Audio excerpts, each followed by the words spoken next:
أعوذ بالله من الشيطان الرجيم بسم الله الرحمن الرحيم الحمد للہ رب العالمین والصلاة والسلام علی نبینا محمد وعلی آلہ وصحبہ اجمعین اما بعد۔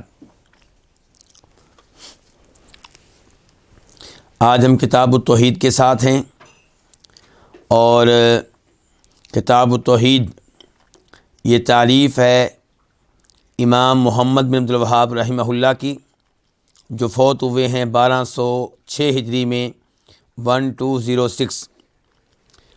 بڑی ہی عظیم الشان کتاب ہے۔ آج اس کتاب کا ہم 37واں باب پڑھیں گے، یعنی کہ 37۔ باب کیا ہے؟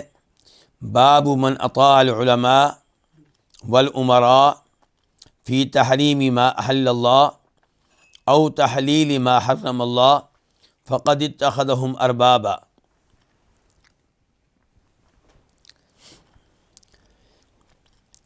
باب کہ جس نے علماء کی اطاعت کی اور حکمرانوں کی اطاعت کی، ان چیزوں کو حرام کرنے کے معاملے میں جن کو اللہ نے حلال قرار دیا ہے، یعنی کہ اس چیز کو اللہ نے حلال قرار دیا، علماء یا حکمرانوں میں سے کسی نے حرام قرار دیا، تو اس نے اللہ کی بجائے علماء اور حکمرانوں کی اطاعت کی۔ او تحلیل ما حرم اللہ، یا علماء کی اور حکمرانوں کی اطاعت کی ان چیزوں کو حلال قرار دینے کے معاملے میں جن کو اللہ نے حرام قرار دیا تھا۔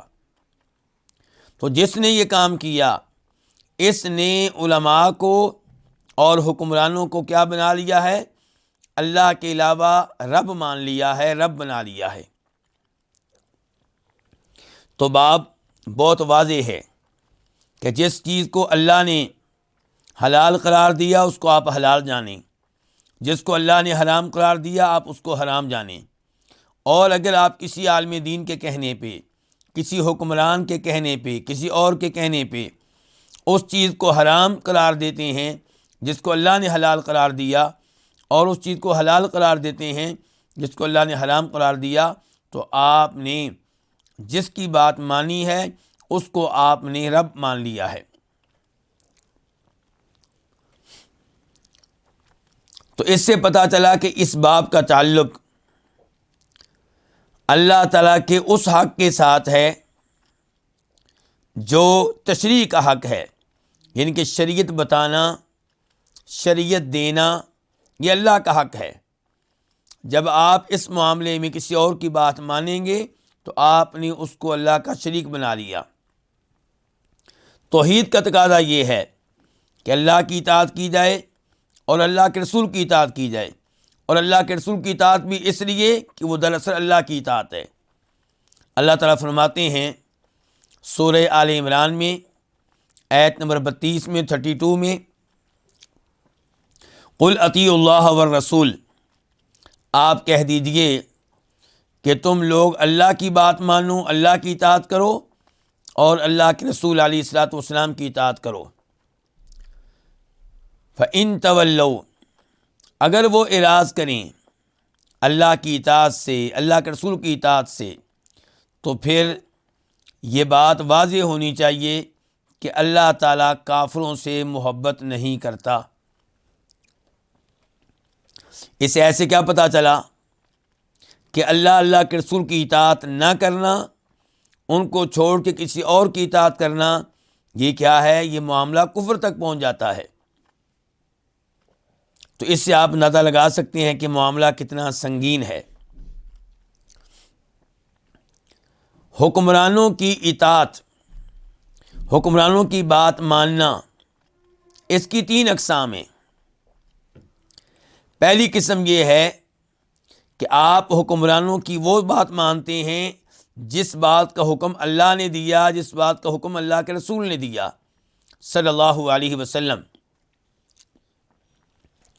تو حکمرانوں کی اس معاملے میں طاعت کرنا، بات ماننا، یہ دین ہے، یہ تقویٰ ہے، یہ ایمان ہے اور اس پہ اجر و ثواب ملتا ہے۔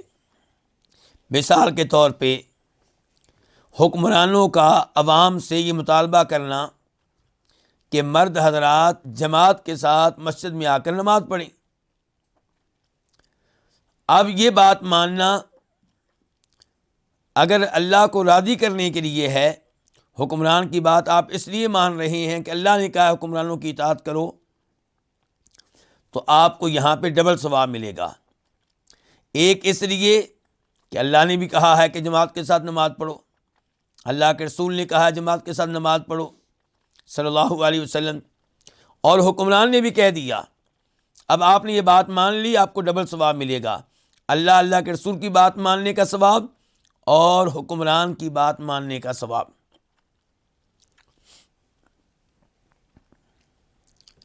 دوسرے نمبر پہ حکمرانوں کی اطاعت کا اس کی دوسری قسم یہ ہے کہ آپ ان کی اطاعت کریں ان امور میں جن امور میں شریعت خاموش ہے۔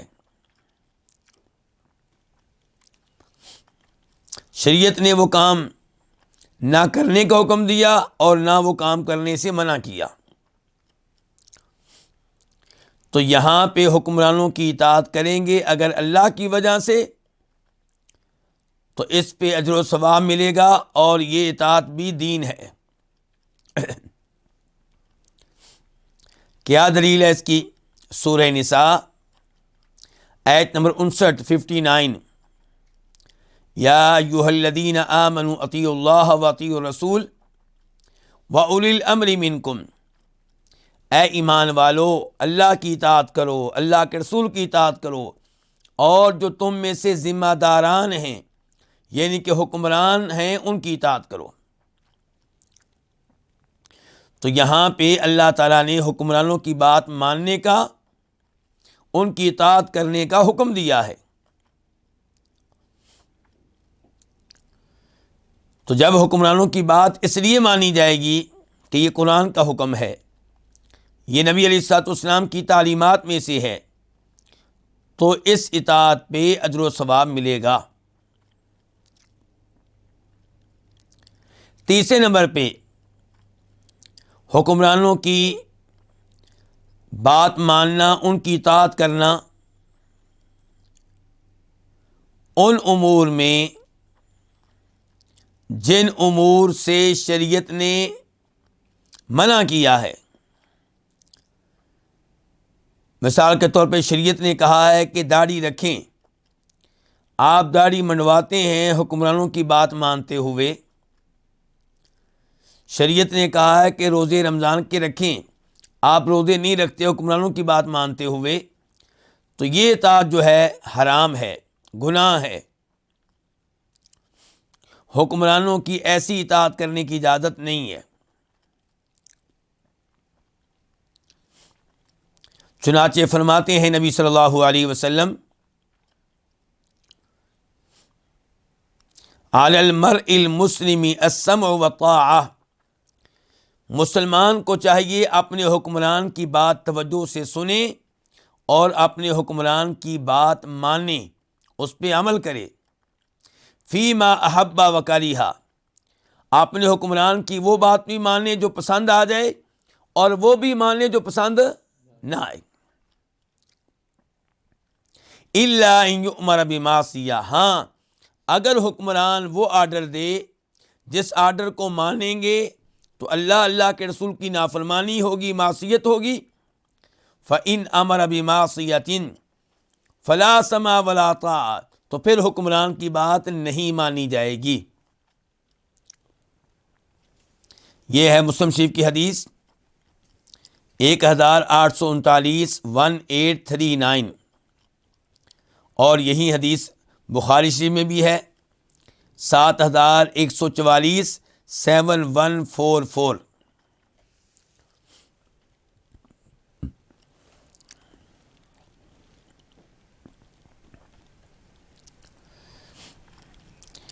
اب ہم آتے ہیں علماء کی بات ماننے کی طرف، علماء کی اطاعت کی طرف۔ تو علماء کی اطاعت کی دو اقسام کی جا سکتی ہیں۔ نمبر ایک یہ کہ کوئی جاہل آدمی جو مسئلہ نہیں جانتا وہ عالم دین سے مسئلہ پوچھتا ہے اور جو فتویٰ ملتا ہے اس پہ عمل کرتا ہے، اس کا اس عالم دین کے بارے میں یہ حسن ظن ہے کہ یہ مجھے اللہ کا حکم بتائے گا، اللہ کے رسول علیہ الصلوۃ والسلام کا حکم بتائے گا، تو یہ اطاعت درست ہے، یہ ٹھیک ہے۔ ایسے ہی اگر کوئی طالب علم ہے، بڑا عالم دین نہیں ہے، وہ بھی علماء سے مسئلہ پوچھتا ہے اور جو جواب ملتا ہے اس کو لگتا ہے کہ یہ جواب دلیل کے مطابق ہے، قرآن کے مطابق ہے، حدیث کے مطابق ہے، تو ان کی بات مان لیتا ہے، تو انشاءاللہ یہ بھی ٹھیک ہے۔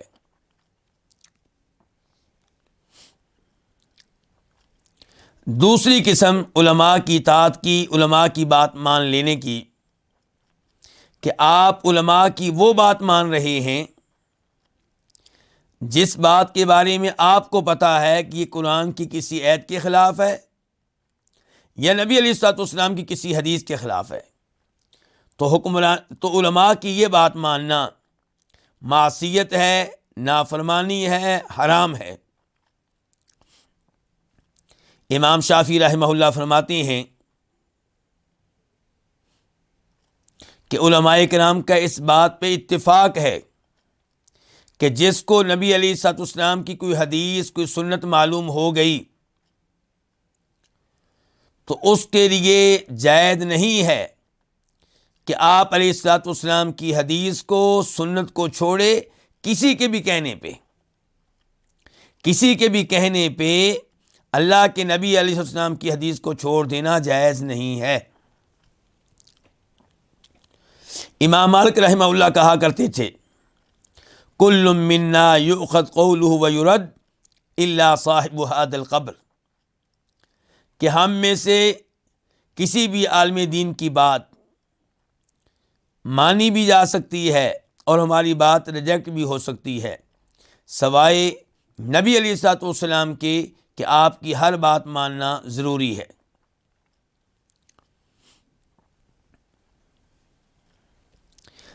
یہاں پہ ایک وضاحت اور کر دی جائے کہ اگر کوئی آدمی یہ سمجھتا ہے کہ علماء کو یہ حق حاصل ہے، پیر صاحب کو یہ حق حاصل ہے، شیخ صاحب کو یہ حق حاصل ہے کہ کسی چیز کو حلال قرار دیں یا حرام قرار دیں، تو یہ عقیدہ شرکی عقیدہ ہے، کفری عقیدہ ہے۔ جیسا کہ کہا جاتا ہے کہ مرید کو پیر صاحب کے ساتھ ایسے رہنا چاہیے جیسے مردہ اس کے سامنے ہوتا ہے جو اس کو غسل دے رہا ہوتا ہے۔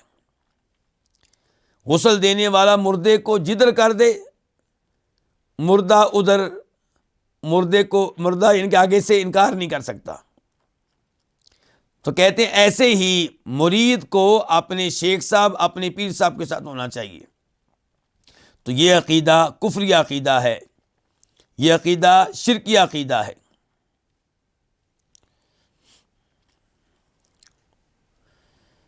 ایسا عقیدہ جو ہے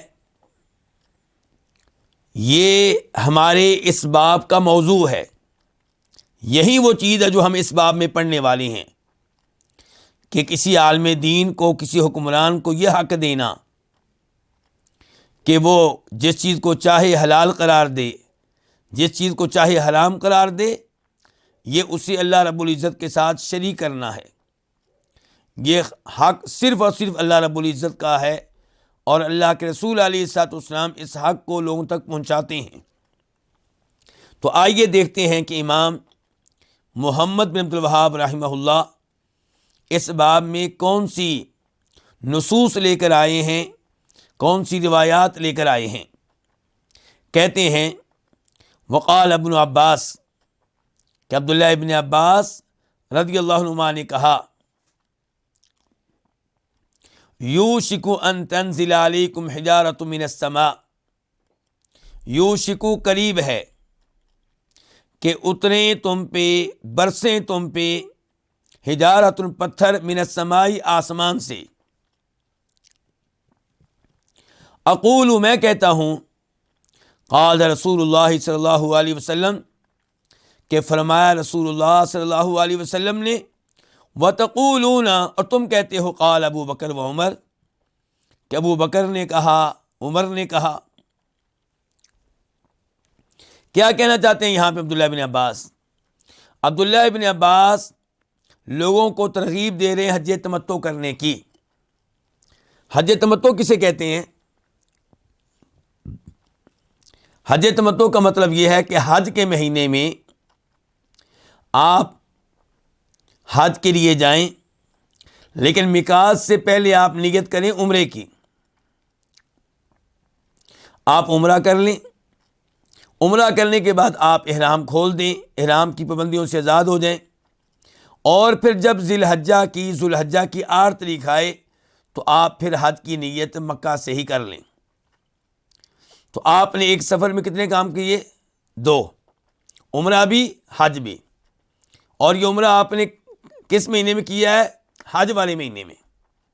جبکہ حج والے مہینے میں عمرہ کرنا، اس کو اسلام سے پہلے زمانہ جاہلیت کے لوگ گناہ سمجھتے تھے۔ تو نبی علیہ الصلوۃ والسلام نے حج قران کیا تھا۔ حج قران یعنی کہ حج عمرہ ایک ساتھ، درمیان میں وقفہ نہیں، درمیان میں وقفہ نہیں، اس کو کیا کہتے ہیں؟ حج قران۔ لیکن آپ کے حج میں بھی عمرہ بھی ہے، حج بھی ہے، لیکن دونوں مکس ہیں، آپس میں الگ الگ نہیں ہیں۔ حج تمتع میں کیا ہوتا ہے؟ عمرہ الگ ہے، حج الگ ہے، لیکن اس میں بھی ایک ہی سفر میں دونوں کام ہیں۔ حج قران میں بھی ایک سفر میں دونوں کام ہیں۔ اور تیسری شکل ہے صرف حج۔ تو عبداللہ ابن عباس لوگوں کو ترغیب دے رہے ہیں کہ آپ حج تمتع کریں، عمرہ بھی کریں، حج بھی کریں، اور حدیث بیان کر رہے ہیں۔ وہاں پہ عروہ بن زبیر موجود ہیں۔ عروہ بن زبیر کون ہیں؟ ابو بکر صدیق رضی اللہ عنہ کے نواسے، زبیر بن عوام عشرہ مبشرہ میں سے ہیں، عروہ ان کے بیٹے ہیں، سیدہ اسماء بنت ابو بکر کے بیٹے ہیں، عبداللہ بن زبیر کے بھائی ہیں، اور صحابی نہیں ہیں، خود یہ صحابی نہیں ہیں، والدہ صحابی ہیں، والد بھی صحابی ہیں، نانا بھی صحابی ہیں، بھائی عبداللہ بن زبیر بھی صحابی ہیں، خود یہ صحابی نہیں ہیں۔ ان کو فقہائے 7 میں سے ایک سمجھا جاتا ہے، ان کے مدینہ کے 7 بڑے علماء میں سے ایک سمجھا جاتا ہے۔ یہ عبداللہ بن عباس سے کہتے ہیں کہ آپ لوگوں کو حج تمتع کی ترغیب دے رہے ہیں، ابو بکر و عمر کا تو یہ موقف نہیں تھا۔ تو عبداللہ بن عباس کہتے ہیں کہ میں تمہیں نبی علیہ السلام کی حدیث سنا رہا ہوں، اور آپ حدیث کے مقابلے میں ابو بکر عمر کا قول پیش کر رہے ہیں۔ مجھے خطرہ ہے کہ کہیں اس جرم کی وجہ سے اللہ کا عذاب نازل نہ ہو جائے، آسمانوں سے پتھروں کی بارش نازل نہ ہو جائے۔ تو اس سے آپ اندازہ لگا سکتے ہیں کہ کتنا بڑا جرم ہے علماء کی بات ماننا، حکمرانوں کی بات ماننا، وہاں پہ جہاں پہ اللہ کے رسول علیہ السلام کی حدیث آ جائے۔ ابو بکر و عمر کون ہیں؟ علماء بھی ہیں، حکمران بھی ہیں، اور انبیاء کرام علیہ السلام کے بعد اس امت کے افضل ترین لوگ ہیں۔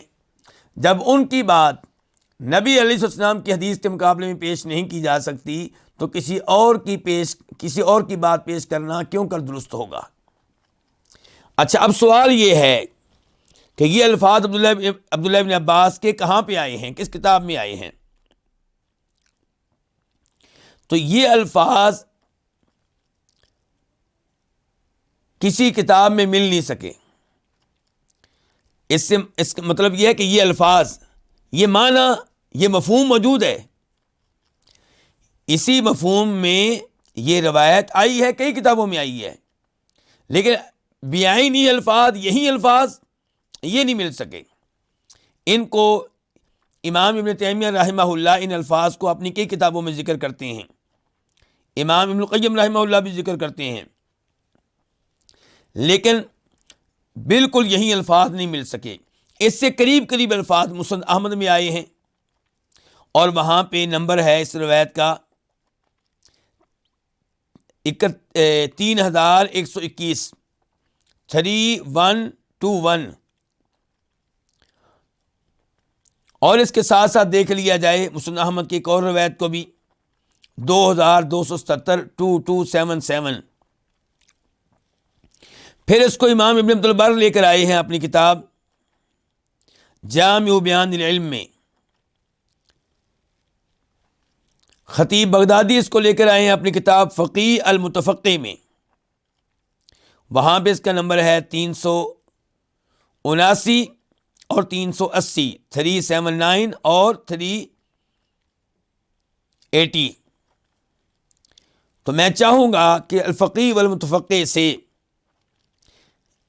یہ الفاظ جو روایات میں باقاعدہ ہمیں مل سکے ہیں وہ آپ کے سامنے رکھوں، خصوصاً اس لیے کہ خطیب بغدادی نے اس روایت کے بعد بڑا اچھا تبصرہ بھی کیا ہے۔ تو یہ پہلی جلد ہے، 377 صفحہ ہے۔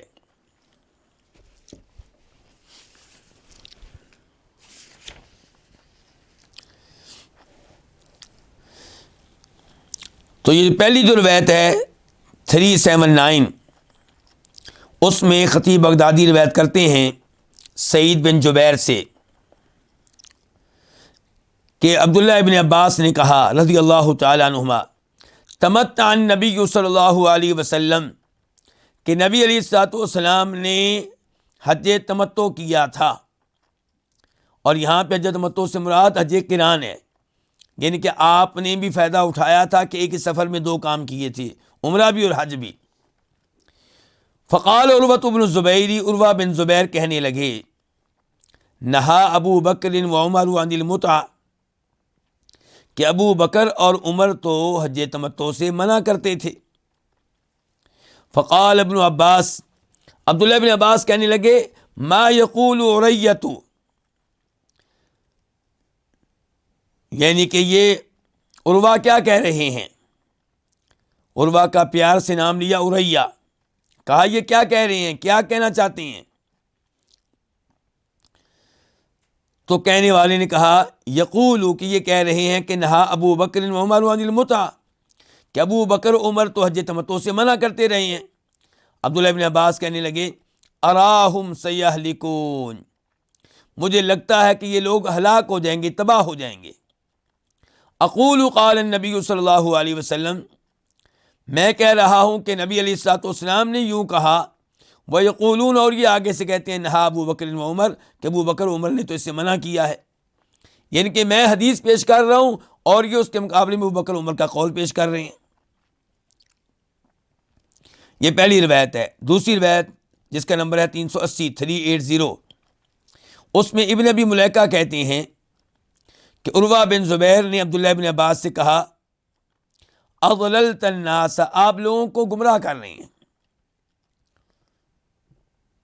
عروہ بن زبیر کیا کہہ رہے ہیں عبداللہ بن عباس سے کہ آپ لوگوں کو گمراہ کر رہے ہیں۔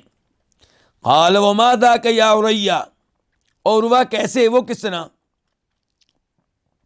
تو وہ کہنے لگے عروہ بن زبیر، تأمر بالعمرۃ فی ہؤلاء العشر ولیست فیہن عمرہ، آپ عمرہ کرنے کا حکم دے رہے ہیں ذوالحجہ کے پہلے 10 دنوں میں، جبکہ ان میں کوئی عمرہ نہیں ہے، یعنی کہ ان میں عمرہ نہیں کرنا چاہیے۔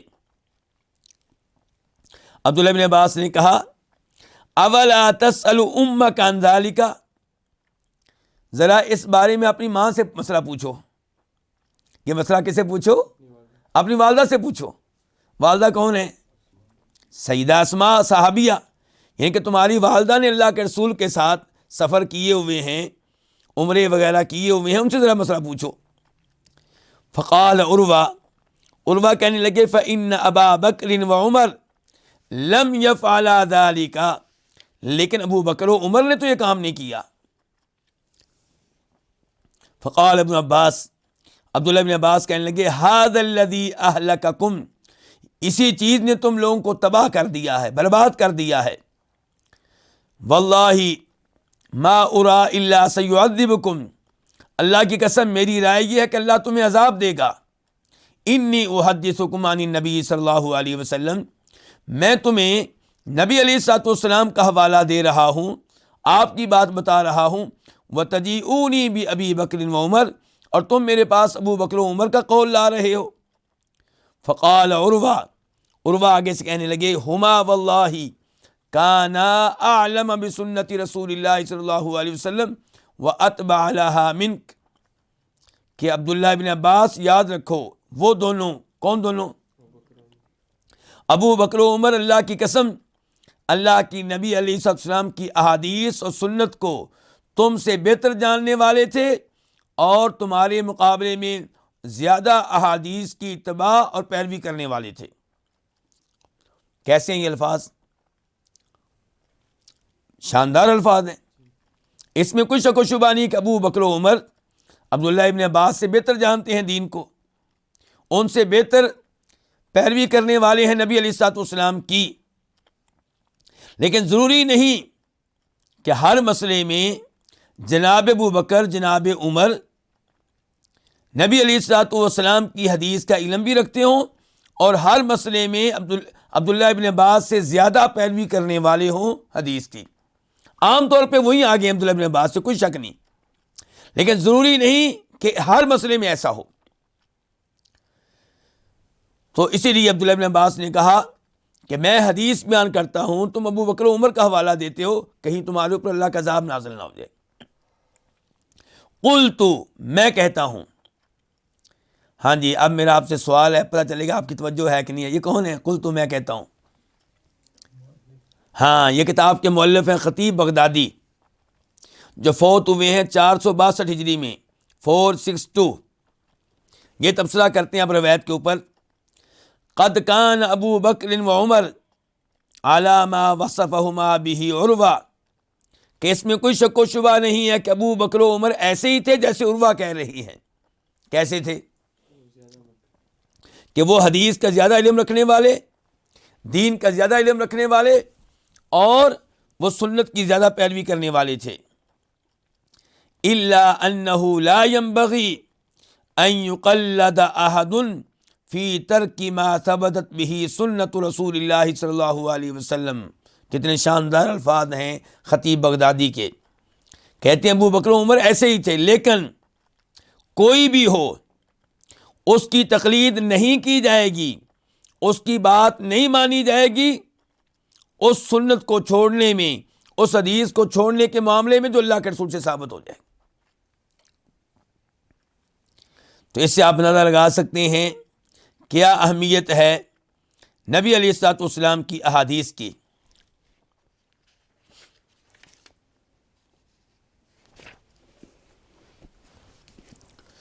تو یہ ہے جی عبداللہ بن عباس کی روایت. تو اب ہم نے جان لیا کہ جو الفاظ ہماری کتاب کے مؤلف امام محمد بن عبد الوہاب رحمہ اللہ یہاں پہ لے کر آئے ہیں، یہ الفاظ ہمیں نہیں مل سکے، لیکن اسی معنی میں، اسی مفہوم میں الفاظ موجود ہیں.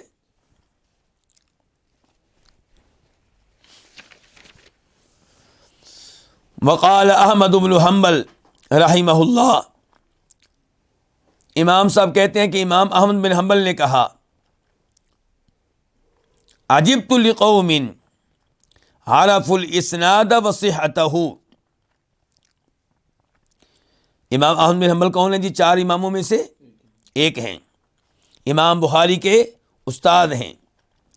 کہتے ہیں مجھے تعجب ہے ان لوگوں پہ جنہوں نے سند کو جان لیا اور اس کے صحیح ہونے کو بھی جان لیا. یعنی کہ مجھے تعجب ہے ان لوگوں پہ جن کو پتہ چل گیا کہ یہ حدیث صحیح ہے، یہ حدیث ثابت ہے کس سے؟ نبی علیہ الصلوۃ والسلام سے. یذهبون الی رأی سفیان، پھر بھی وہ حدیث کی بجائے امام سفیان کی رائے کی طرف جاتے ہیں، ان کی رائے کو قبول کرتے ہیں. یعنی کہ ایک طرف ہے صحیح حدیث اور ایک طرف کون ہے؟ امام سفیان. اور زیادہ امید یہ ہے کہ یہاں پہ سفیان سے مراد امام سفیان ثوری ہیں. مجھے تعجب ہے کہ ایک طرف صحیح حدیث اور ایک طرف رائے ہے، قول ہے، فتویٰ ہے امام سفیان ثوری کا، تو یہ لوگ حدیث کو چھوڑ کے امام کی طرف جاتے ہیں. واللہ تعالی یقول، جبکہ اللہ تعالیٰ فرماتے ہیں فَلْيَحْذَرِ الَّذِينَ يُخَالِفُونَ عَنْ أَمْرِهِ أَن تُصِيبَهُمْ فِتْنَةٌ، ان لوگوں کو جو نبی علیہ الصلوۃ والسلام کے حکم کی مخالفت کرتے ہیں ڈرنا چاہیے اس بات سے کہ کہیں وہ کسی فتنے میں مبتلا نہ ہو جائیں، او یصیبہم عذاب علیم، یا ان پہ کوئی دردناک عذاب نہ آ جائے. سورہ نور آیت نمبر 63. آیت کیسی ہے جی؟ شدید ہے، وارننگ ہے کہ وہ لوگ جو نبی علیہ السلام کے حکم کی مخالفت کرتے ہیں، خلاف ورزی کرتے ہیں، انہیں ڈرنا چاہیے کہ کہیں وہ کسی فتنے میں مبتلا نہ ہو جائیں، کہیں ان پہ کوئی دردناک عذاب نہ آ جائے. اس کے بعد کہتے ہیں امام احمد بن حنبل، اتدری ما الفتنہ، کیا جانتے ہو فتنہ کیا ہے؟ یعنی کہ اللہ تعالیٰ یہاں پہ کہہ رہے ہیں کہ نبی علیہ الصلوۃ والسلام کے حکم کی خلاف ورزی کرنے والے ڈر جائیں کہ کہیں فتنے میں مبتلا نہ ہو جائیں. فتنے سے مراد کیا ہے؟ امام احمد کہتے ہیں الفتنۃ والشرک، فتنے سے مراد یہاں پہ کیا ہے؟ شرک ہے. یعنی کہ جو نبی علیہ السلام کے حکم کی خلاف ورزی کریں گے کہیں اللہ ان کو یہ سزا نہ دے دے کہ شرک میں مبتلا ہو جائیں. لعلہ اذا رد بعد قولہ، شاید جب وہ آپ کے اقوال میں سے کسی قول کو رد کرے، آپ کی احادیث میں سے کسی حدیث کو مسترد کرے، تو شاید کہ کیا ہو، لعلہ ان یقع فی قلبہ شیء من الزیغ، شاید اس کے دل میں کجی میں سے کوئی چیز واقع ہو جائے تو وہ ہلاک ہو جائے. یہ الفاظ کس کے؟ امام احمد کے. اور ان الفاظ کو پڑھ کر مجھے وہ آیت یاد آ گئی سورہ صف کی. اللہ تعالیٰ کہتے ہیں فلما ازاغوا ازاغ اللہ قلوبہم، جب وہ ٹیڑے ہوئے، قرآن و حدیث کی خلاف ورزی کی، تو اللہ نے ان کے دلوں کو ٹیڑھا کر دیا. تو جب آپ نبی علیہ السلام کی حدیث کی جان بوجھ کے خلاف ورزی کریں گے، مخالفت کریں گے، تو خطرہ ہے کہ کہیں اللہ تعالیٰ ہدایت کی نعمت آپ سے چھین نہ لے، کہیں اس کی سزا یہ نہ ملے کہ آپ کفر میں داخل ہو جائیں. یہ امام احمد بن حنبل کہہ رہے ہیں، اور ان کے یہ الفاظ امام ابن بطہ اپنی کتاب الابانہ میں لے کر آئے ہیں، اس سے ملتے جلتے الفاظ. اور امام ابن تیمیہ امام احمد کی الفاظ اپنی کئی کتب میں ذکر کرتے ہیں. تو ان الفاظ سے بھی آپ اندازہ لگا سکتے ہیں حدیث کے ہوتے ہوئے کسی امام کے قول کو پکڑ لینا، چاہے وہ امام سفیان ثوری کی طرح عظیم ہو، فقہ میں علم میں بہت آگے ہو، جائز نہیں ہے، خطرے سے خالی نہیں ہے. اللہ کے رسول کی حدیث کو چھوڑ کر صلی اللہ علیہ وسلم کسی بھی امام کے قول کو اپنا لینا یہ خطرے سے خالی نہیں ہے، یہ اپنے آپ کو مصیبت میں ڈالنے کے مترادف ہے، اپنے آپ کو اللہ کے عذاب کا ہدف بنانے کے مترادف ہے. یہاں پہ ایک وضاحت کر دوں کہ اس آیت میں کیا آیا ہے، یخالفون عن امرہ، کہ یہ وارننگ ان کے لیے ہے جو نبی علیہ الصلوۃ والسلام کے حکم کی کیا کریں؟ مخالفت کریں، خلاف ورزی کریں.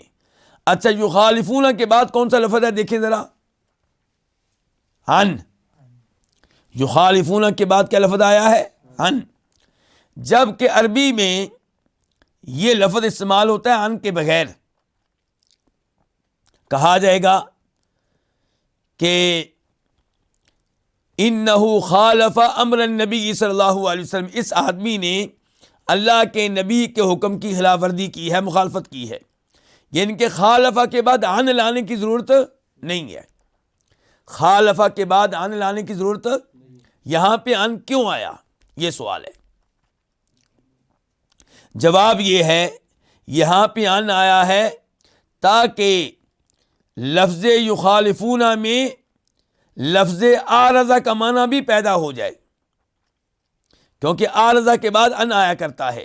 اس کو کہتے ہیں تضمین، کہ ایک فعل ہے اس کے بعد ایسا حرف لایا جائے، ان، فی، لام وغیرہ، جو اس کے بعد نہیں آیا کرتا. تو لانے کا مقصد یہ ہوتا ہے کہ اس فعل میں کسی ایسے فعل کا معنی بھی پیدا کر دیا جائے جس کے بعد وہ حرف آیا کرتا ہے. تو یہاں پہ ان لا کے یخالفون میں عارضہ کا معنی پیدا کر دیا گیا ہے، کیونکہ عارضہ کے بعد ان آیا کرتا ہے. اب معنی یہ ہو گیا کہ جو نبی علیہ السلام کے حکم کی خلاف ورزی کرتے ہیں، آپ کے حکم سے اعراض کرتے ہوئے، منہ موڑتے ہوئے، ایک ہے کبھی بھول کر ایسا ہو گیا، غلطی سے ایسا ہو گیا، ایک ہے کہ اعراض کرتے ہوئے جان بوجھ کے، تو اس کے لیے وارننگ ہے کہ اس کے اوپر اللہ کا دردناک عذاب آ سکتا ہے، وہ کسی فتنے میں مبتلا ہو سکتا ہے. دوسرے نمبر پہ فتنے سے مراد یہاں پہ کیا ہے؟ امام احمد نے کیا کہا؟ شرک. تو فتنہ کا لفظ یہاں پہ کیا ہے؟ نکرہ ہے. تو اس سے مراد شرک بھی ہے، اس سے مراد بدعت بھی ہے. امام احمد نے ان معنی میں سے ایک معنی اختیار کیا ہے شرک کا. تو سزا یہ بھی مل سکتی ہے کہ جب آپ اللہ کے رسول کی حدیث کی جان بوجھ کے خلاف ورزی کریں، اعراض کرتے ہوئے، کہ اللہ آپ کو کفر میں داخل کر دے، اللہ آپ کو بدعت میں داخل کر دے، یا کسی اور کبیرہ گناہ میں اللہ تعالیٰ آپ کو داخل کر دے. تو بچنا چاہیے نبی علیہ السلام کی احادیث کی خلاف ورزی سے. امام احمد کے ان الفاظ سے امام مالک کے الفاظ یاد آ گئے. کن کے الفاظ یاد آ گئے؟ امام مالک کے. وہ کیسے ہیں کہ امام مالک کے پاس ایک آدمی آیا، کہنے لگا امام صاحب من این احرم، میں کہاں سے احرام باندھوں، کہاں سے عمرے یا حج کی نیت کروں؟ امام مالک نے کہا من حیث احرم رسول اللہ صلی اللہ علیہ وسلم، تم وہاں سے احرام باندھو جہاں سے اللہ کے رسول نے احرام باندھا صلی اللہ علیہ وسلم. مراد کیا ہے؟ میقات سے. کون سا میقات؟ میقات ذی الحلیفہ. مدینہ والوں کا میقات ذی الحلیفہ ہے. وہ آدمی آگے سے کہتا ہے کہ اس میں کیا حرج ہے کہ اگر میں پہلے ہی احرام باندھ لوں، پہلے ہی نیت کر لوں، پہلے عمرے میں داخل ہو جاؤں، یعنی کہ مسجد نبوی سے. مراد یہ ہے کہ مسجد نبوی افضل ہے کس سے؟ میقات سے. تو کیا خیال ہے کہ اگر میں مسجد نبوی سے احرام باندھ لوں؟ امام مالک نے کہا لا تفعل، یہ کام نہ کرنا، فإنی اخاف علیک الفتنہ، یہ کام کرو گے تو مجھے خطرہ ہے کہ فتنے میں واقع ہو جاؤ گے. وہ کہنے لگا وَأَيُّ فِتْنَةٍ فِي ازْدِيَادِ الْخَيْرِ، اس میں فتنے والی کون سی بات ہے؟ میں خیر میں آگے بڑھ جاؤں گا. یعنی کہ لوگ احرام باندھتے ہیں کہاں سے؟ میقات سے. میں 4 کلومیٹر پہلے ہی باندھ لوں گا، 5 کلومیٹر پہلے ہی باندھ لوں گا، تو میں تو خیر میں آگے بڑھ جاؤں گا. امام مالک نے کہا وَأَيُّ فِتْنَةٍ آدَمُ مِنْ أَن تَرَىٰ أَنَّكَ خُصِّصْتَ بِفَضْلٍ لَمْ يُخَصَّ بِهِ رسول اللہ صلی اللہ علیہ وسلم. اس سے بڑا فتنہ کیا ہوگا کہ تم یہ سمجھو گے کہ میں نے وہ نیکی حاصل کر لی ہے، وہ فضیلت حاصل کر لی ہے جو اللہ کے رسول کو بھی نہیں ملی. یعنی کہ اللہ کے رسول نے مسجد نبوی کی بجائے کہاں سے احرام باندھا؟ میقات سے. میں نے 4-5 کلومیٹر پہلے ہی باندھ لیا، مجھے زیادہ ثواب ملے گا. تو یہ سوچ ہی فتنہ ہے، یہ سوچ ہی خطرناک ہے کہ میں اللہ کے رسول سے آگے نکل گیا. تو آپ اندازہ کریں ہمارے پرانے امام دین کے معاملے میں کتنی احتیاط کرنے والے تھے، اور آج لوگ بدعات کا ارتکاب کرتے ہیں اور نیکی سمجھتے ہیں. وہی بات جو امام مالک نے کہی ہے. عید میلاد النبی منانے والے ہمارے بھائی صلی اللہ علیہ وسلم کیا سمجھتے ہیں؟ وہ سمجھتے ہیں ہم محبت کر رہے ہیں، وہ کہتے ہیں ہم اللہ کے رسول کے قریب ہو رہے ہیں، وہ سمجھتے ہیں ہم اللہ کو راضی کر رہے ہیں. حالانکہ بدعات کے ذریعے اللہ کو ناراض تو کیا جا سکتا ہے، راضی نہیں کر سکتے. آپ دین میں اضافہ کرنا، دین میں نئی چیزیں داخل کر دینا اور یہ سمجھنا کہ میں نیکی کر رہا ہوں. یہیں سے مجھے ایک اور امام کے الفاظ یاد آ گئے کہ ایک شخص مسجد میں آیا، فجر کی اذان ہو چکی ہے، 2 رکعتیں پڑھی. اچھا، فجر کی اذان کے بعد فرض نماز سے پہلے کتنی رکعتیں پڑھ سکتے ہیں؟ 2 ہی بس. سنتے ہیں، اگر گھر میں سنتے پڑھ کر آئے ہیں تو ٹھیک ہے، مسجد میں تحیۃ المسجد پڑھ لیں آپ، لیکن مزید نفل پڑھنے کی اجازت نہیں ہے.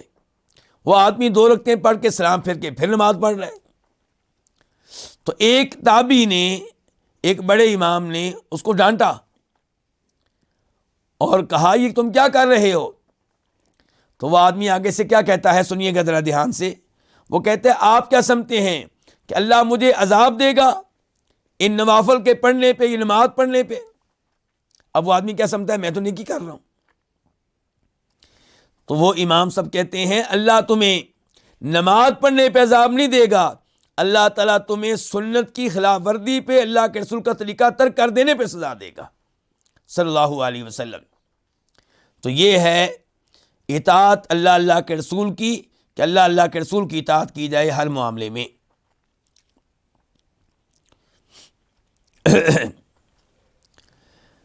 امام محمد بن عبد الوہاب رحمہ اللہ اس کے بعد لے کر آئے حدیث جس کے راوی ہیں عدی بن حاتم، مشہور و معروف شخصیت، حاتم طائی کے بیٹے، حاتم طائی کے بیٹے عدی بن حاتم. یہ پہلے عیسائی تھے اور بعد میں آ کے یہ مسلمان ہوئے. تو کہتے ہیں کہ انہ سمع النبی صلی اللہ علیہ وسلم یقرأ هذه الآیہ، میں نے نبی علیہ السلام کو یہ آیت پڑھتے ہوئے سنا. عدی بن حاتم جب اللہ کے رسول کے پاس آئے تھے، انہوں نے اپنی گردن میں سونے کی سلیب لٹکائی ہوئی تھی. تو اللہ کے رسول نے کہا صلی اللہ علیہ وسلم اس بت کو اتار کے پھینک دو. کیا کہا؟ اس بت کو. تو عدی بن حاتم نے پھر اس کو اتار کے پھینک دیا. تو اس موقع پہ انہوں نے سنا کہ نبی علیہ السلام یہ آیت پڑھ رہے ہیں، سورہ توبہ کی آیت نمبر 31 اور تذکرہ ہو رہا ہے اس آیت میں یہودیوں اور عیسائیوں کا کہ اتخذوا احبارہم، انہوں نے بنا لیا تھا اپنے علماء کو، ورہبانہم، اور اپنے درویشوں کو. بنیادی طور پہ یہودیوں کے علماء کو کہا جاتا ہے احبار، حبر ان کی جمع ہے، حبر ان کی جمع ہے، اور رہبان راہب کی جمع ہے. عیسائیوں کے عبادت گزاروں کو، درویشوں کو کہا جاتا ہے. تو اللہ تعالیٰ کہہ رہے ہیں کہ ان لوگوں نے اپنے علماء کو، اپنے درویشوں کو کیا بنا لیا تھا؟ ارباب الرب من دون اللہ، اللہ کے علاوہ. والمسیح ابن مریم، اور مریم کے بیٹے عیسیٰ کو بھی انہوں نے رب بنا لیا تھا. وما امروا الا لیعبدوا، جبکہ ان کو حکم نہیں دیا گیا تھا مگر یہ کہ عبادت کریں کس کی؟ ایک اللہ کی. تو یہ آیت اللہ کے نبی تلاوت کر رہے ہیں صلی اللہ علیہ وسلم، اور عدی بن حاتم سن رہے ہیں، اور یہ عیسائی تھے. کہتے ہیں فقلت لہ، تو میں نے آپ سے کہا، میں نے گزارش کی کہ انا لسنا نعبدہم، اللہ کے رسول صلی اللہ علیہ وسلم ہم اپنے علماء اور درویشوں کی عبادت تو نہیں کرتے تھے. ان کے قرآن ہمیں کہہ رہا ہے ہمارے بارے میں کہ ہم لوگوں نے اپنے علماء کو رب بنا لیا تھا، تو ہم تو ان کی عبادت نہیں کرتے تھے. حالانکہ قرآن نے کیا کہا کہ ان کو رب بنا لیا تھا، یہ نہیں کہا کہ معبود بنا لیا تھا. کیا بنا لیا تھا؟ رب. تو اللہ کے نبی نے کہا صلی اللہ علیہ وسلم الیس یحرمون ما احل اللہ فتحرمونہ، کیا ایسا نہیں تھا کہ جن چیزوں کو اللہ نے حلال قرار دیا ہے انہیں وہ حرام قرار دیتے تو تم بھی ان کو حرام قرار دیتے تھے، اللہ کی بجائے ان کی بات مانتے تھے. وَيُحِلُّونَ مَا حَرَّمَ اللَّهُ فَتُحِلُّونَهُ، اور وہ تمہارے علماء وہ ان چیزوں کو حرام قرار دیتے جن کو اللہ نے حلال قرار دیا ہے تو تم بھی ان کو حلال قرار دیتے. اللہ نے حرام قرار دیا، تمہارے علماء حلال قرار دیتے، تم علماء کی بات مانتے تھے. فقلت بلا، میں نے کہا بالکل یہ بات تو ایسے ہی ہے، کیوں نہیں ایسا ہی تھا. تو آپ نے فرمایا فتلک عبادتہم، یہی ان کی عبادت تھی. تمہارا اپنے بڑوں کی آنکھیں بند کر کے بات مان لینا، جبکہ وہ بات اللہ کے مخالف ہو، یہ کیا ہے؟ یہ ان کی عبادت ہے، یہ ان کو رب ماننا ہے۔ امام محمد بن عبد الوہاب رحمہ اللہ کہتے ہیں اس حدیث کو ذکر کرنے کے بعد، ہماری کتاب کے مؤلف، رواہ احمد، اس حدیث کو روایت کی امام احمد نے۔ صحیح بات یہ ہے کہ یہ حدیث مسند احمد میں موجود نہیں ہے، نہیں مل سکی۔ کہتے ہیں وہ ترمذی، اور اس حدیث کو روایت کیا امام ترمذی نے بھی۔ جی ہاں، ترمذی میں یہ موجود ہے، ترمذی میں یہ موجود ہے، وہاں پہ اس کا نمبر ہے 3095، 3095۔ وحسنہ، اور امام ترمذی نے اس کو حسن قرار دیا ہے۔ جی ہاں، ترمذی شریف کے جو عام نسخے ہیں ان میں یہ حسن کے الفاظ نہیں آئے، لیکن کئی ائمہ کرام نے اصرار کی ہے کہ ہم نے خود یہ الفاظ دیکھے ہیں، تو اس کا مطلب یہ ہے کہ ترمذی کے کچھ نسخوں میں یہ الفاظ موجود ہیں کہ امام ترمذی نے اس کو حسن قرار دیا ہے، قابل قبول حدیث قرار دیا ہے۔ البتہ شیخ البانی رحمہ اللہ نے اس کو حسن قرار دیا ہے، آپ دیکھ سکتے ہیں ان کی کتاب الصحیحہ میں، وہاں پہ اس کا نمبر ہے 3293، 3293۔ اس حدیث کو خطیب بغدادی نے بھی روایت کیا ہے اپنی کتاب الفقیہ والمتفقہ میں، اور دیگر کئی ائمہ کرام نے بھی روایت کیا ہے، بلکہ امام بخاری نے بھی اپنی کتاب التاریخ الکبیر میں روایت کیا ہے۔ تو حدیث یہ قابل قبول ہے، حدیث یہ اس کی نسبت نبی علیہ السلام سے ثابت ہے، تو اس سے برحال پتہ چل رہا ہے کہ اپنے بڑوں کی، اپنے علماء کی، اپنے حکمرانوں کی وہ اطاعت کرنا کہ جس اطاعت کے کرنے میں اللہ کی اطاعت کی خلاف ورزی ہو رہی ہو، یہ معاملہ خطرناک ہے، یہ شرک تک پہنچا دیتا ہے، کبھی یہ شرک اصغر ہوتا ہے، کبھی شرک اکبر۔ فیہ مسائل، اس باب میں کیا کیا مسائل آئے ہیں؟ نمبر 1، تفسیر آیت النوری، ہمیں سورہ نور کی آیت نمبر 63 کی تفسیر جاننے کا موقع ملا ہے۔ کون سی آیت؟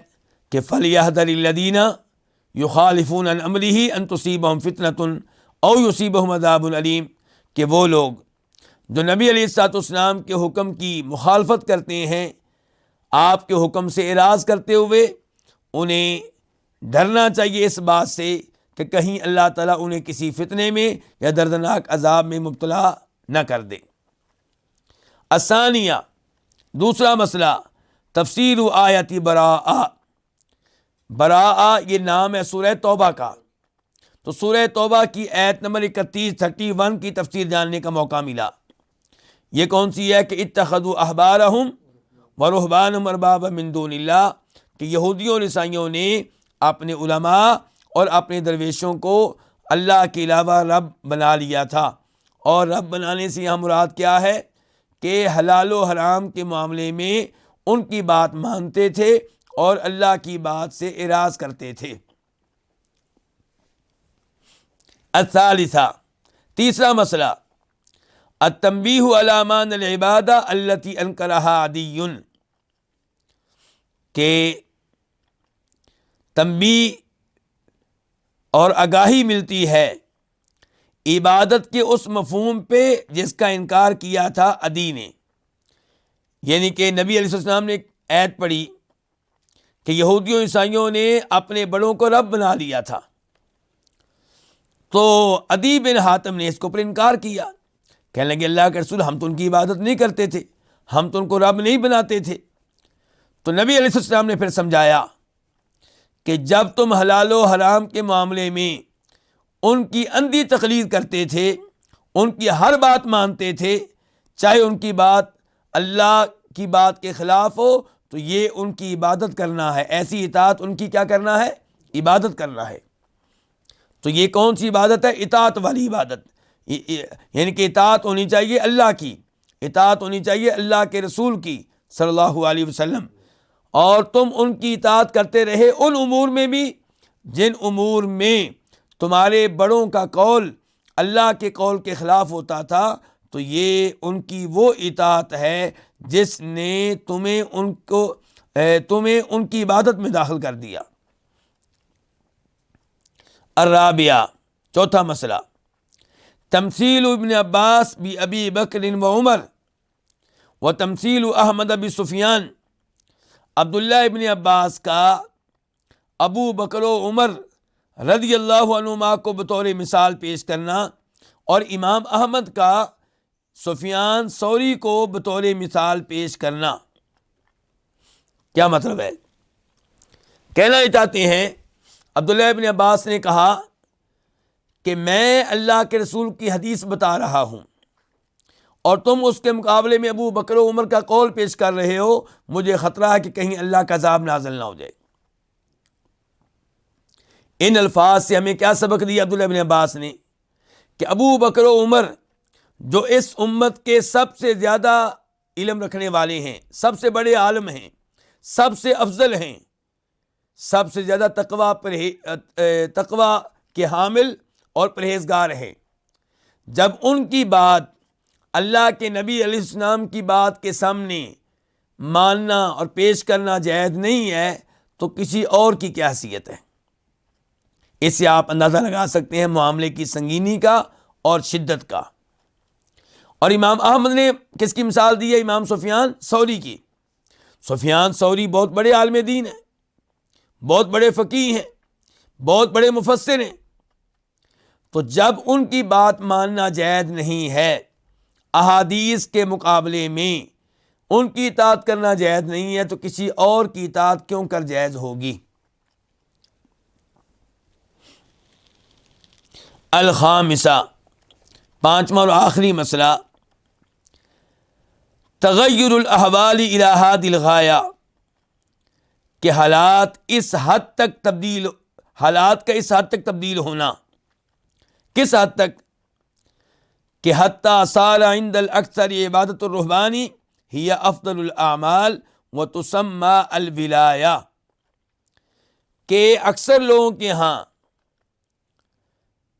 بزرگوں کی عبادت جو ہے یہ افضل ترین عمل ہے اور اس کو ولایت کا نام دیا گیا ہے۔ یعنی کہ اپنے پیر، اپنے بزرگ، اپنے وہ لوگ جن کو ولی سمجھا جاتا ہے، ان کی عبادت کرتے ہیں اور اس کو افضل ترین عمل شمار کرتے ہیں اور اس کو ولایت قرار دیتے ہیں۔ وعبادت الاحبال ہی العلم والفقہ، اور صورتحال یہ ہے کہ علماء کی جو عبادت ہے اس کے بارے میں کیا سمجھا جاتا ہے کہ یہ علم اور فقہ ہے۔ درویشوں اور بزرگوں کی عبادت کو کہا جاتا ہے کہ افضل ترین عمل ہے اور ولایت ہے، اور علماء کی اندھی تقلید، علماء کی اطاعت اللہ کے مقابلے میں، اللہ کے رسول کے مقابلے میں، اس کو کیا کہتے ہیں؟ علم اور فقہ۔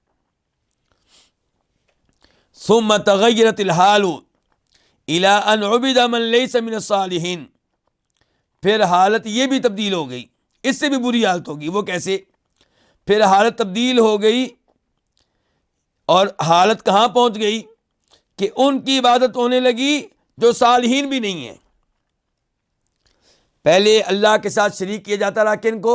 نیک لوگوں کو، کبھی جناب علی کو، کبھی شیخ عبدالقادر جیلانی رحمہ اللہ کو، اور سمجھا جاتا رہا کہ یہ افضل عمل ہے۔ ان بزرگوں کے نام پہ بکرے ذبح کرنا، ان کے نام پہ منتیں ماننا، ان کو مشکل حالات میں پکارنا، اس کو افضل ترین عمل سمجھتے رہے اور اس کو ولایت سمجھتے رہے۔ کہتے ہیں اب صورتحال مزید خراب ہو گئی ہے۔ پہلے کم از کم جن کی عبادت کرتے تھے وہ کون ہوتے تھے؟ ولی۔ اب جن کی عبادت ہو رہی ہے وہ ولی بھی نہیں ہے وہ بھی شرک، یہ بھی شرک ہے، وہ بھی غلط، یہ بھی غلط۔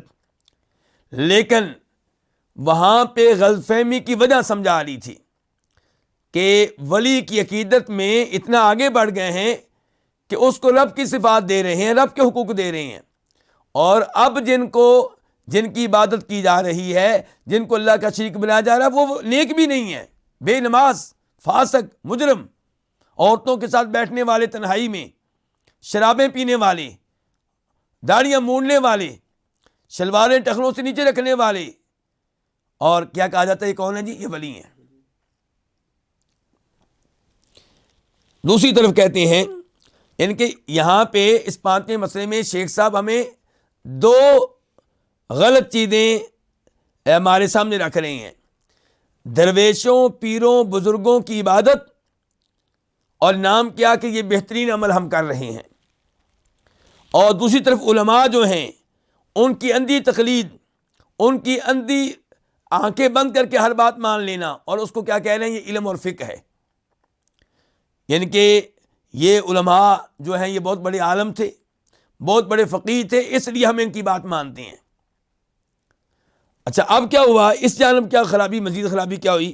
کہتے ہیں وَعُبِدَ بِالْمَعْنَ الثَّانِي مَنْ هُوَ مِنَ الْجَاهِلِينَ، اور عبادت کی گئی دوسرے معنی میں ان کی جو جہلوں میں سے ہیں۔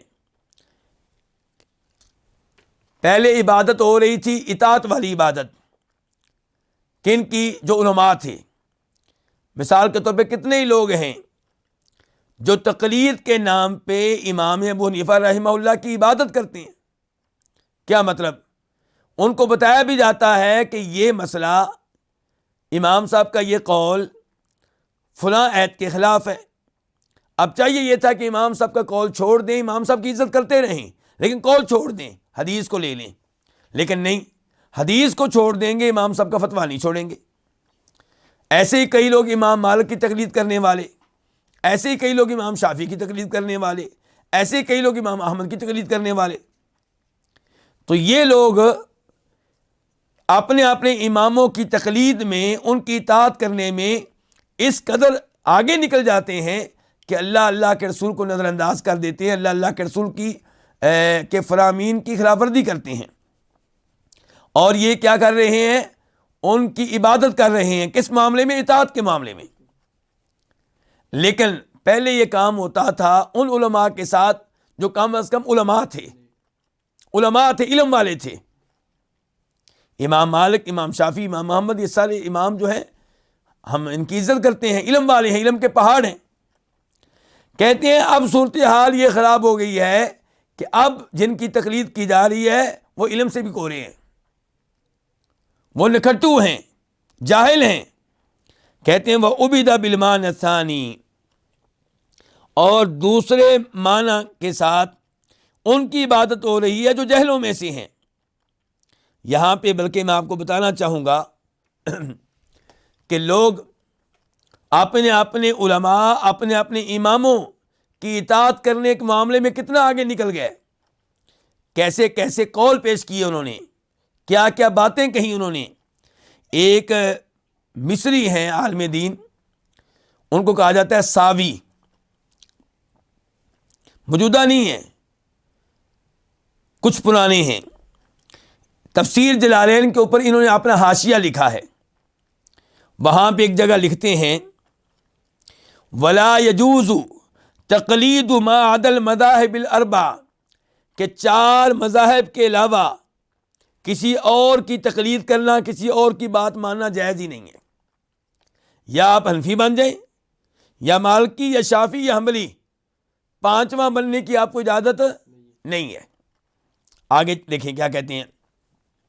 کہتے ہیں وَلَوْ وَافَقَ قَوْلَ الصَّحَابَةِ وَالْحَدِيثَ الصَّحِيحَ وَالْآيَةَ، چاہے 5واں قول صحابہ کرام کے قول کے مطابق ہو، چاہے 5واں قول صحیح حدیث کے مطابق ہو، چاہے 5واں قول آیت کے مطابق ہو، پھر بھی اس کو لینا جائز نہیں ہے۔ دیکھ لیں، جرأت دیکھیں، آپ جسارت دیکھیں۔ آگے مزید کہتے ہیں فَالْخَارِجُ عَنِ الْمَذَاهِبِ الْأَرْبَعَةِ ضَالٌ مُضِلٌ، کہ جو 4 مذاہب سے باہر نکل جائے، کہے کہ نہ میں حنفی، نہ میں مالکی، نہ میں شافی، نہ میں حنبلی، کہتے ہیں ایسا آدمی خود بھی گمراہ ہے، دوسروں کو بھی گمراہ کر رہا ہے۔ اِنَّا لِلَّهِ وَإِنَّا إِلَيْهِ رَاجِعُونَ۔ دیکھیں جرأت دیکھیں ان کی۔ کہتے ہیں وَرُبَّمَا أَدَّاهُ ذَلِكَ لِلْكُفْرِ، بسا اوقات یہ چیز اس انسان کو کفر میں داخل کر دے گی جو 4 مذہب کو چھوڑ رہا ہے۔ کہتے ہیں کیوں؟ آگے مزید دیکھیں، دلیل دیکھیں، ان کی تعلیل دیکھیں. لِأَنَّ الْأَخْذَ بِظَوَاهِرِ الْكِتَابِ وَالسُّنَّةِ مِنْ اصول الکفر، اس لیے کہ کتاب و سنت کے ظاہر کو لینا یہ کفر کے اصولوں میں سے ایک اصول ہے. انا للہ و انا الیہ راجعون. جرأت دیکھیں آپ ان کی، یعنی کہ کتاب و سنت کے ظاہر کو لینا جو ہے کہتے ہیں یہ کفر ہے، بلکہ اصول کفر میں سے ہے. تو یہ اقوال جو ہیں یہ ہے خطرناک. ہماری دعا ہے کہ اللہ انصافی صاحب کو معاف کرے، بخش دے، ان پہ رحم کرے، لیکن جو الفاظ کہیں انہوں نے نہایت خطرناک ہیں. صحیح بات یہ ہے کہ چاروں اماموں کی عزت کی جائے، لیکن انسان چلے کس پہ؟ قرآن و حدیث پہ.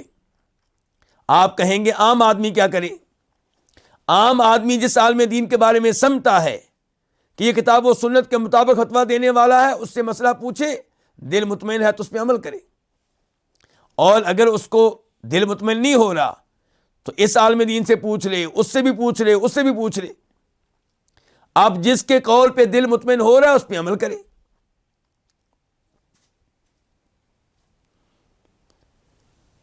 لیکن جب اس عام آدمی کو بتا دیا جائے کہ یہ فتویٰ جو تمہیں ملا ہے قرآن کی فلاں آیت کے خلاف ہے، فلاں حدیث کے خلاف ہے، تو رک جائے، مشورہ کرے، دیگر علماء کے پاس جائے. انشاءاللہ اللہ تعالیٰ اس کی مدد کرے گا جب اللہ سے مدد مانگے گا اور حق بات تک پہنچ جائے گا. آپ کہیں گے پھر تو یہ شریعت کھیل تماشا ہو گئی، عام آدمی ہے اور عمل کس پہ کر رہا ہے؟ اپنی ذہن پہ. تو میرا سوال یہ ہے کہ جب وہ حنفی بن جائے گا، مالکی بن جائے گا، پھر کس پہ عمل کرے گا؟ پھر تو اس سے بھی زیادہ خطرناک صورتحال ہے. اب کم از کم روز قیامت کہہ سکے گا کہ یا اللہ میں نے اپنی طرف سے کوشش کی تھی قرآن پہ عمل کرنے کی، حدیث پہ عمل کرنے کی، اور میں ان علماء کے پاس گیا تھا جن کے بارے میں امید تھی کہ کتاب و سنت کے مطابق فتویٰ دیتے ہیں، میں اور کیا کر سکتا تھا. لیکن جب آپ اس کی بجائے کسی اور امام کو پکڑ لیں تو کہا جا سکتا ہے کہ آپ کو کس نے کہا تھا اس امام کو پکڑیں؟ قرآن کی کس آیت میں آیا تھا اس امام کو پکڑیں؟ اللہ کے رسول سے ہم نے کس حدیث میں کہا تھا ان چار اماموں میں سے کسی ایک امام کو پکڑ لیں؟ پھر امام ابو حنیفہ رحمہ اللہ کی زبان بھی آپ کو نہیں آتی، امام مالک کی زبان بھی آپ کو نہیں آتی، امام شافعی، امام احمد کی بات بھی آپ نہیں سمجھ پاتے کیونکہ وہ اردو میں تو بات کرتے نہیں. ان کی باتیں کس زبان میں ہیں جی؟ عربی میں. پھر ایسا بھی نہیں ہے کہ وہ کوئی باقاعدہ کتاب تیار کر کے گئے ہوں جو بہت آسان ہو، وہاں سے مسئلہ آپ آنکھیں بند کر کے دیکھ لیں. پھر بھی آپ نے کسی عالم دین کے پاس جانا ہے، ان سے پوچھنا ہے کہ امام ابو حنیفہ اس میں کیا کہتے ہیں، امام مالک کیا کہتے ہیں، امام شافعی کیا کہتے ہیں. تو آپ یہ کیوں نہیں پوچھ سکتے کہ اللہ کے رسول کیا کہتے ہیں؟ اللہ رب العزت سے دعا ہے کہ اللہ تعالیٰ ہمیں صحیح معنوں میں شریعت سیکھنے کی، شریعت پہ چلنے کی توفیق دے. تقلید، اندھی تقلید سے اللہ تعالیٰ ہمیں محفوظ رکھے اور کتاب و سنت پہ عمل کرنے والا ہمیں بنا دے. اور اللہ تعالیٰ صحابہ کرام کے منہج پہ، سلف صالحین کے منہج پہ قائم و دائم رکھے اور چار اماموں کی عزت کرنے کی توفیق دے. وصلی اللہ تعالی علی نبینا محمد وعلی آلہ وصحبہ اجمعین.